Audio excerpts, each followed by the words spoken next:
Hello, I'm Dallin Fernandez, and today I'll be presenting my diagnostic plate. Now, first, starting off with the design analytics, the institution that I'll be doing is a library. So, for the target market, this will be consisting of adult males and females, young adults, children, and visually impaired, and people with disabilities. So, these people may be pupils, students, teachers, scholars, scientists, business executives, government officials, and even dropouts. For this, they will be seeking a study space that is quiet, that is suitable for adults and children, free access to computers and the internet, research resources, free public meeting spaces, have more comfortable spaces for reading, working, and relaxing at the library. Now, moving on to the employees and staff, the positions include librarian, library technician, library volunteer, teacher librarian, utility or maintenance, and security personnel. Now, moving on to the what. So, as mentioned, this will be a public library that consists of 10 space requirements. So, first is the circulation space, collection spaces, which includes reference section, periodical section, public catalog, local section, education section, children's section, and fiction section. Now, moving on, there's also the user seating space, staff working space, meeting space, e-library, social space, restroom, and storages. Now, moving on to the where, it will be located in Ayala, Alabang, since this location is accessible for all people. It is located near malls, schools, residential communities, and even churches. And for the tropical climate, it is a monsoon climate prevailing, which is characterized by more rainfall and even pronounced dry season. Now, moving on to their needs and wants. So, first, they need to have access to the library that should be obvious and easy for everybody, meaning it should encourage and invite people to make use of their full services and facilities that they would provide. Second, there should be multifarious spaces for formal and informal communication between the guest and the employees. So, meaning the library should be multifunctional.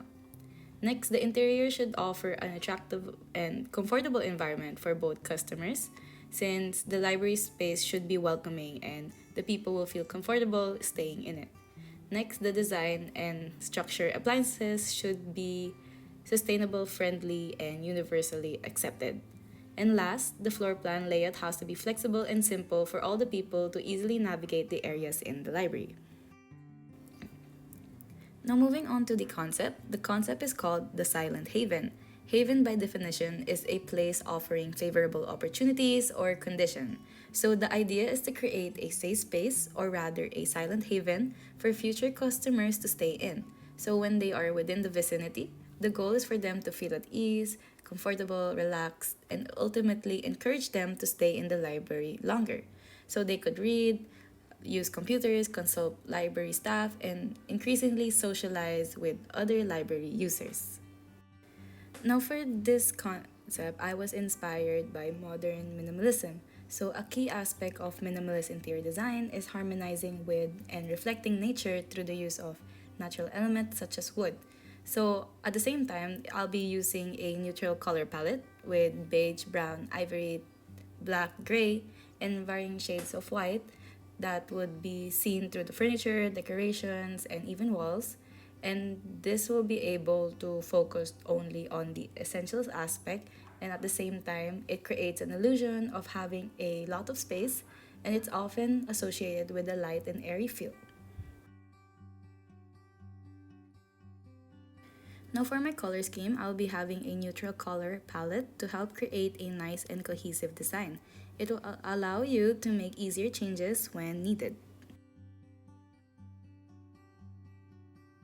Now, here is my bubble diagram, and it is color coded for areas such as public spaces for brown, private spaces for orange, and the movement is color green.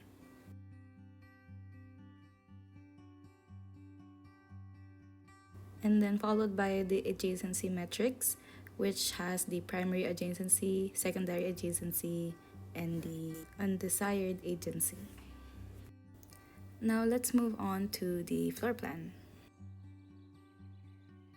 Now for the floor plan, first you'll be greeted by the circulation area, which is the focal point of the library. It will be located near the entrance and it has adequate space for readers and customers to move freely. And then when you go right, this is where the reference section is located, the social space number 1, and the staff area. So when you go to the left, this is where the e-library is located. So this is where they would have access to a wide variety of electronic resources. And then moving forward, this is now the book collection. So this is where you can find the education, the business, local collections, and even children section. And as you move on going forward, there is the second social space. This is where it's bigger and more people can stay in this area. And there's also like on the right side for the reading area, this is where when people just want to study on their own, they could stay there. And then moving on to the reflecting ceiling, the main lights that I'll be using is T8 tubes with a CRI color rendering index of at least 85, temperature of 35,000 Kelvin.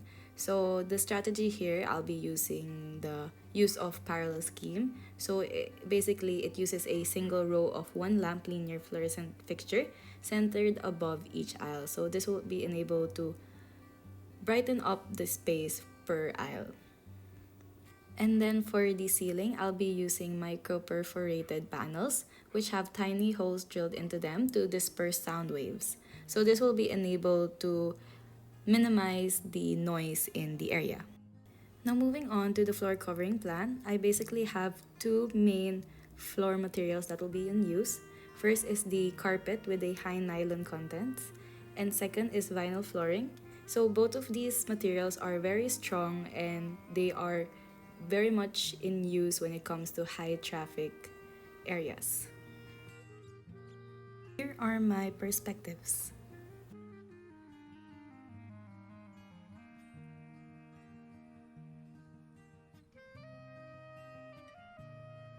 That's all, and thank you for listening.